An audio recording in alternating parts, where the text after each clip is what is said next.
జై శ్రీరామ్. అందరికీ నమస్కారం. వెల్కమ్ టు న్యూస్ అఖండ.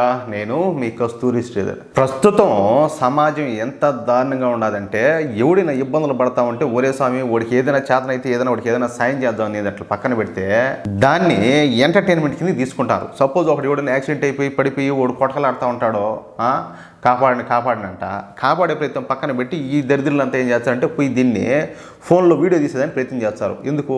ఈ సోషల్ మీడియా అకౌంట్లో పోస్ట్ చేసేదానికి. దారుణంగా అయిపోయింది పరిస్థితులు.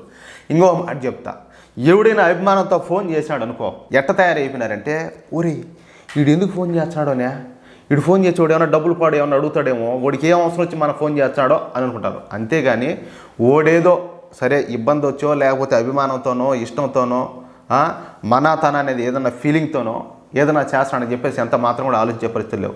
ఫోన్ ఎత్తాలంటే వీడికి ఆలోచన, కానీ వీడికి అవసరాలు వస్తే మాత్రం అందరూ సాయం చేయాలి. సాయం చేయకపోతే వాళ్ళు అట్టటోళ్ళు వీళ్ళు ఇట్టటోళ్ళు అని చెప్పేసి అందరినీ తిడతారు. కానీ వీళ్ళ శుద్ధి వీళ్ళ బుద్ధి ఎంత మాత్రం సక్రమో అది దేవుడికి ఎరుగు, అట్లా ఉంటుంది. కానీ ఇలాంటి పరిస్థితులు ఈ విధంగా ఉన్నాయి ఇది ప్రస్తుత సమాజంలో. అలాంటిది ఒక తోటి సైనికుడు చనిపోతే ఏ విధంగా చేశారు మిగతా వాళ్ళందరూ అనేదే ఈ న్యూస్ యొక్క ఉద్దేశం. న్యూస్ మాత్రం నాకు చాలా నచ్చింది. నేను ఒక భారతీయుడిగా ఈ న్యూస్ విన్న తర్వాత చదివిన తర్వాత నేను చాలా గర్వపడినా. మీకు కూడా ఈ న్యూస్ వినిపించేదానికి మీ ముందుకు ఈ న్యూస్ అయితే తీసుకొచ్చా. సిఆర్పిఎఫ్ అంటే సెంట్రల్ రిజర్వ్ పోలీస్ ఫోర్స్ అనమాట.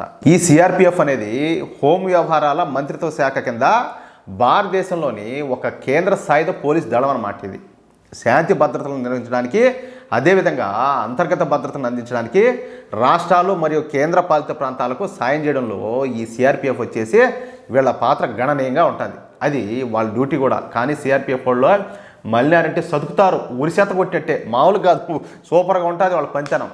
అయితే 2015లో జమ్మూ కాశ్మీర్లోని కతువా జిల్లాలో ఒక దారుణమైనటువంటి ఒక దుర్ఘటన అయితే జరిగింది. ఆ సమయంలో అక్కడ విధులు నిర్వహిస్తున్నటువంటి మన సిఆర్పిఎఫ్ జవాన్ల మీద తీవ్రవాదులు అయితే కాల్పులు జరిపారు. సరే, ఆ కాల్పుల్లో మన సిఆర్పిఎఫ్ జవాన్లు ఆ తీవ్రవాదులను అయితే అంతమొందించినప్పటికీ కూడా ఆ గన్ ఫైట్లో మన సిఆర్పిఎఫ్ జవాన్ అయినటువంటి సతీష్ కుమారు దురదృష్టవశాత్తు వీరమరణం పొందినారు.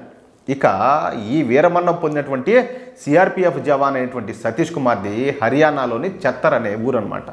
అయితే మన సతీష్ కుమార్ గారు చనిపోయే సమయానికి ఆయనకు ఒక కూతురు ఉన్నది. ఇక కేంద్ర ప్రభుత్వం ఈ సతీష్ కుమార్కు రావాల్సినటువంటి నష్టపరిహారాన్ని, అంటే బహుశా నాకు తెలిసి అయితే నియర్ బై అటుగా 1 కోటి రూపాయలు అనుకోండి, 90 లక్షలు 1 కోటి రూపాయలు ఈ సతీష్ కుమార్ కుటుంబానికి అయితే అందించారు.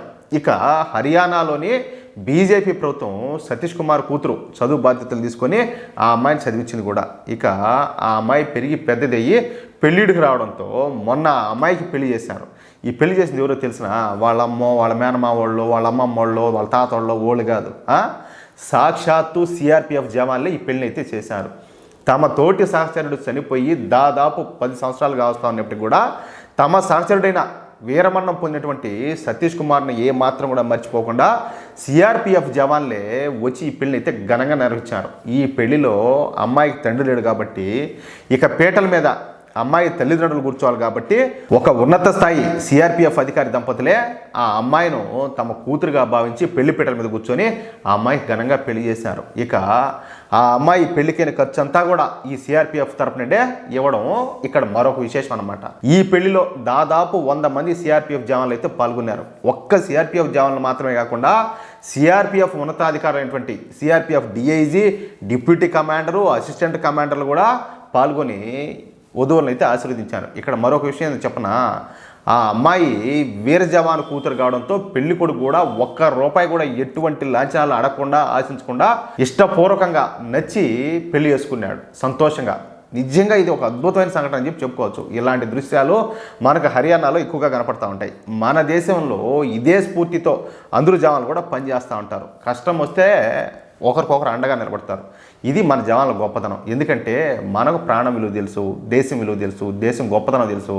మనం మిగతా వాళ్ళ మాదిర ఈ రాళ్ళు ఇసిరేది, ఈ రైలు పట్టాల మీద ఈ గ్యాస్ సిలిండర్లు రాళ్ళన్నీ పెట్టేది, ఈ బొంగులో జిహాదీలన్నీ చేసేది, ఇవన్నీ ఎప్పటికి కూడా మనం చేయం. ఎందుకంటే మనం మనుషులము, మనకు బ్రతుకు విలువ తెలుసు కాబట్టి. అర్థమైందా?